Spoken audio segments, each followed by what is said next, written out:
both General Electric and Amazon want the same thing. They want the best talent, more productivity, but they're pursuing very different paths to achieve the same goal. It shows that perhaps there are different ways to win. Absolutely, Scarlett. You know, one of the interesting things about the reality of the business world today is it's far more transparent, that employees have a lot more information about what company cultures are like, what it's like to work there. And I think what you're seeing with GE and with Amazon, especially with Amazon's response to the New York Times article, is a lot of defensiveness and a lot of concern around what the perception is of what it's like to work there.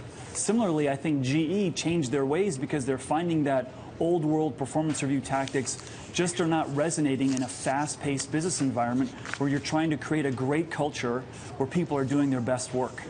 And the one thing about Amazon, of course, was their reliance on data, using all these metrics to assess each employee's contributions. One quote that struck me in that New York Times article was from an Amazon employee that said, "Data creates a lot of clarity around decision-making. Data is incredibly liberating."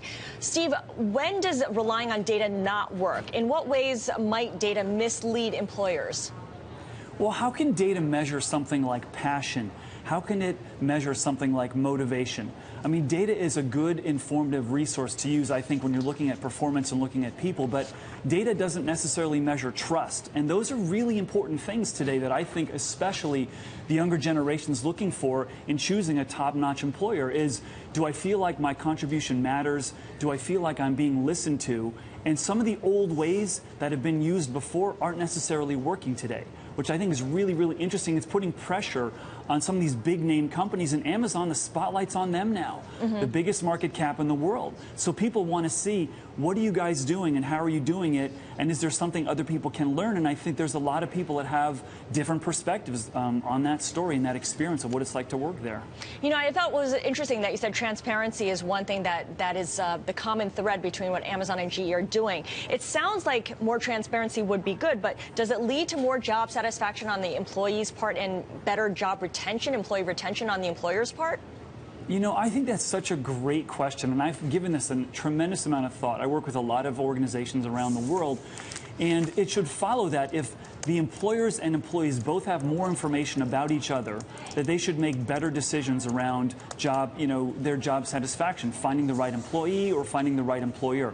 But I don't know that we're necessarily seeing job satisfaction increase, because with an increasingly transparent world, I also can see what my friends and colleagues at other companies are getting that I don't have. So there may be some sort of comparative envy that's developing. So where I think the pressure point's really falling is, it's incumbent upon companies to be great places to work. Because if you're not, the world's going to find out about it, and they're going to talk about it. And the employee is not just an employee anymore. And this is, I think, a lesson that Amazon may have misjudged. The employee has a cell phone in their hand, and now they're also your marketing and PR department. And if they're not happy, they're going to talk about it. And if they are happy, as witnessed by one of the most read stories on LinkedIn today, an Amazon engineer is responding in defense of his company, they're going to also talk about the good things. So I think companies have to create great experiences so their employees share those great experiences, and it drowns out anything that's negative that's going to come out. So the employee is a little bit like the customer here. I want to give you a quote here from a Bloomberg View columnist, Leonid Bershitsky. He actually talks about how, when it comes to those stories in the New York Times article, the problem may be that many of the people making complaints aren't techies. They're from corporate functions like sales, marketing, or finance. He writes that in tech, these people are the fungible lower caste. The companies aren't necessarily as good at dealing with their office drones because they've grown out of a culture that held them in contempt.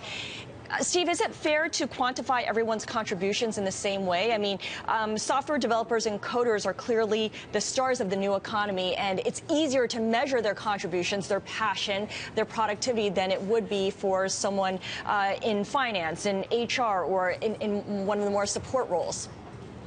Yeah, I think you're right, Scarlett. It's impossible to make a declaration around, this is the way it's like to work in a certain organization, based on a certain number of people or a certain segment, or call it hourly workers, are not going to have the same experience as an executive in a company, for example. Or an employee working in a small affiliate office in Geneva may have a different experience than someone who's working in a big factory in Reno, Nevada. So I think it's hard to draw conclusions enterprise-wide just based on a very small, bite-sized portion of perspective. I wonder if Steve Jobs may have given people the wrong impression when he said that the only work to do is great work and you have to love what you do. If you haven't found it, keep finding it. Don't settle. Because there's a danger in being a perfectionist about how you pursue that. It's impossible for everyone to be passionate about and in love with their work, isn't it? I think it is very difficult to find a job that you're going to love every minute of every day, and that's probably true for most professions. But, you know, going back to your last question, I think one of the fundamental experiences that most profoundly shapes every employee's experience day to day is their relationship with their manager. If that's going well, I tend to think that they're much more satisfied in what they're doing. Not necessarily the kind of work they're doing, but do they feel appreciated? Do they feel like their manager cares about what they're doing? And there's an expression in human resources that you join a company, but you wind up quitting a boss. And I think managers have a very strong role here. And just like in any organization, professional sports or in the media or in technology, you know, there's good bosses and there's not good bosses. So it's hard to draw a massive conclusion based on a few people's perspectives.